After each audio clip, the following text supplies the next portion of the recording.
संघर्ष की ताकत एक भारतीय परिवार की कहानी। कोलकाता की एक शांत लेकिन व्यस्त गली में शर्मा परिवार रहता था।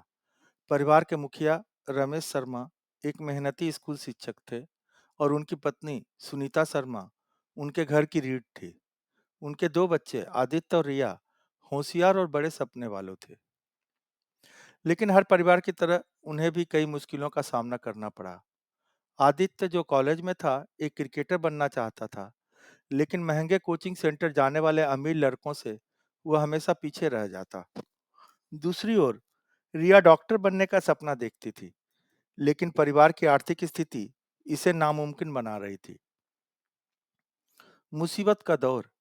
एक दिन जब रमेश शर्मा घर लौटे तो वो बेहद चिंतित थे। सुनीता ने उनकी परेशानी देखी और पूछा, क्या हुआ? उन्होंने गहरी सांस ली और कहा, स्कूल प्रशासन ने बजट की कमी के कारण कुछ शिक्षकों को हटाने का फैसला किया है। मैं उनमें से एक हूँ। घर में सन्नाटा छा गया। आमदनी का यह एकमात्र स्रोत खोना एक भयानक स्थिति थी। आदित्य गुस्से में मुट्ठी भींच कर बैठ गया, जबकि रिया की आंखों में चिंता थी। पर बाबा, हम अब क्या करेंगे? रिया ने धीरे से पूछा। रमेश जी ने मुस्कुराने की कोशिश की। हम कोई ना कोई रास्ता निकाल लेंगे बेटा। हमने हमेशा निकाला है। मुश्किलों से लड़ने की हिम्मत। सुनीता जो हमेशा मजबूत रहती थी, ने हार मानने से इनकार कर दिया।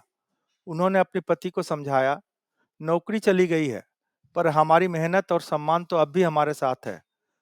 हमें बस नई राह तलाशनी होगी। उस शाम जब पूरा परिवार बैठा तो सुनीता ने अपनी दादी से सुनी एक कहानी सुनाई। कहानी मिट्टी का दीपक और तूफान। बहुत समय पहले एक छोटे से गांव में रघु नाम का एक कुम्हार रहता था। वह बेहद सुंदर मिट्टी के दिए बनाता था, जिसे गांव वाले हर साल दिवाली से पहले खरीदते थे। लेकिन एक साल दिवाली से कुछ दिन पहले एक भयंकर तूफान आया और उसकी पूरी कार्यशाला उजाड़ दी। सारे दिए टूट गए।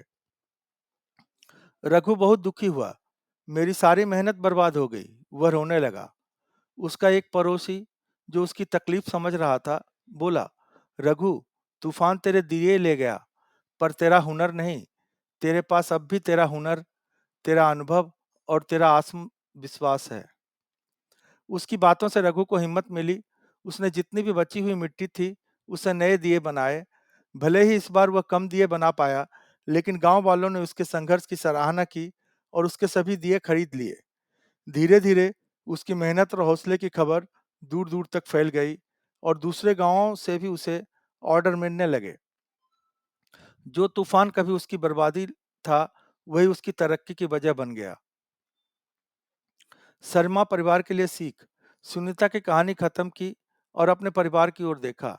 जीवन में तूफान आते रहेंगे, लेकिन हमें याद रखना चाहिए कि तूफान हमारी ताकत और हमारी मेहनत को नहीं मिटा सकता। हमें सिर्फ नई राहें खोजनी है और अपनी रोशनी जलाए रखनी है। आदित्य, जो खुद को बेबस महसूस कर रहा था, एकदम सतर्क हो गया। शायद मैं पार्ट टाइम नौकरी करके परिवार की मदद कर सकता हूँ, उसने कहा। रमेश जी ने सिर हिलाया, और मैं घर से ट्यूशन पढ़ाना शुरू कर सकता हूँ। यहाँ तक कि रिया, जो अभी छोटी थी, अपनी पढ़ाई के लिए हल निकालने के बारे में सोचने लगी।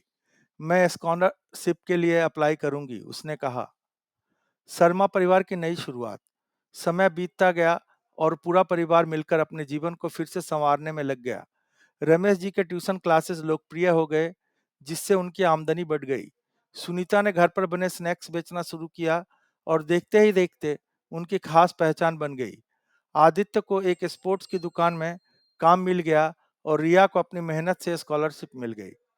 उनके संघर्ष और हौसले ने यह साबित कर दिया कि मुश्किलें अस्थायी होती हैं, लेकिन सच्ची ताकत हमेशा बनी रहती है। कहानी से सीख। जीवन में उतार चढ़ाव आते रहते हैं, लेकिन समुद्र की लहरों की तरह हमें भी हर गिरावट के बाद उठना सीखना चाहिए। कठिन समय हमेशा के लिए नहीं रहता, लेकिन मजबूत लोग हमेशा टिके रहते हैं। कठिनाइयों से घबराने के बजाय उनका समाधान ढूंढना और डटकर सामना करना ही असली सफलता है।